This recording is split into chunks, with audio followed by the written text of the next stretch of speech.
Hi viewers, welcome back my channel. శనగపప్పు బీరకాయ కూర కుక్కర్లో వితిన్ 10 minutesలో తయారు చేసుకోవచ్చు. అలాగే వంట రాని వాళ్ళు కూడా తయారు చేసుకోవచ్చు. వెరీ ఈజీ అండి.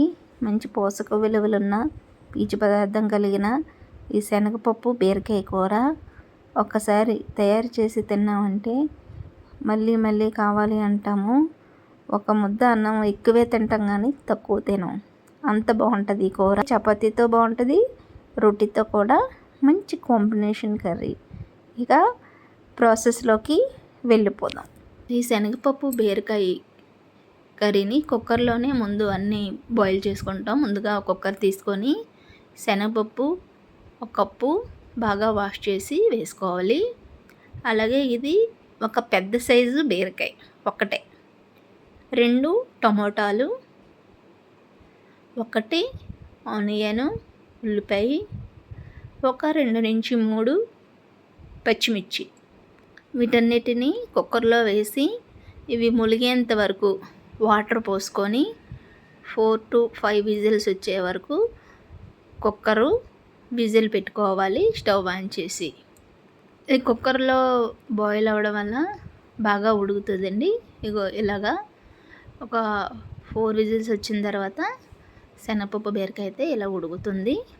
ఇంకా కొంచెం వాటర్ ఉంది, అలా ఉన్నివ్వండి. ఒక గరిటె తీసుకొని బాగా ఇలాగా స్మాష్ చేయండి. ఈ కూర అంతా స్టవ్ ఆన్ చేసి సిమ్లో పెట్టుకొని ఉడకనివ్వండి. ఇంకా వాటర్ దగ్గర ఈలోగా మనం దీనికి పోపు అయితే వేసుకుందాం. ఇంకో స్టవ్ పై ఇలా చిన్న ప్యాన్ పెట్టి 1 స్పూను ఆయిల్ వేయండి. ఆయిల్ హీట్ అయిన తర్వాత కొంచెం ఆవాలు, అలాగే కొంచెం జీలకర్ర వేసి అవి చిటపటలాడిన తర్వాత అలా పైకి చిటపటలాడుతాయి కదా, అలా ఆడిన తర్వాత ఒక 4 వెల్లుల్లి కూడా దంచి వేసుకోండి. అలాగే 4 ఎండుమిర్చి, 1 రెబ్బ కరివేపాకు వేసి అవి బాగా వేయించుకోండి. ఇంకా ఉల్లిపాయలు పచ్చిమిర్చి అయితే అవసరం లేదు, ఆల్రెడీ మనం శనగపప్పు ఉడికేటప్పుడు వేసాం కాబట్టి ఈ పోపులో అయితే వేయము. అవే వేసుకొని మనం బాగా దోరగా వేయించాలి. చూసారా, ఈ శనగపప్పు కూర కూడా దగ్గర పడుతుంది. ఈ పోపునంతా బాగా వేయించుకున్నాక ఇక మన శనగపప్పు కూడా దగ్గర పడుతుంది. చూసారు కదా, దీంట్లోని ఈ పోపుని ఇలా పక్కన పెట్టుకొని ఇక మన శనగపప్పు కూడా దగ్గర పడింది. ఆల్మోస్ట్ ఇలా ఉడికింది కదా, అక్కడక్కడ పప్పులాగా ఉంటే బాగుంటుందండి. మరి స్మాష్ చేసేకండి. శనగపప్పు తగులుతూ ఉంటే అరోమా చాలా బాగుంటుంది. ఇందులోనే మనం 1 స్పూను, ఫుల్ స్పూను ఎండు కారం, ఇది ఇంట్లో తయారు చేసుకున్న కారం. ఇందులోని పసుపు, మసాలా అన్నీ కలిసే ఉంటాయండి ఇందులో.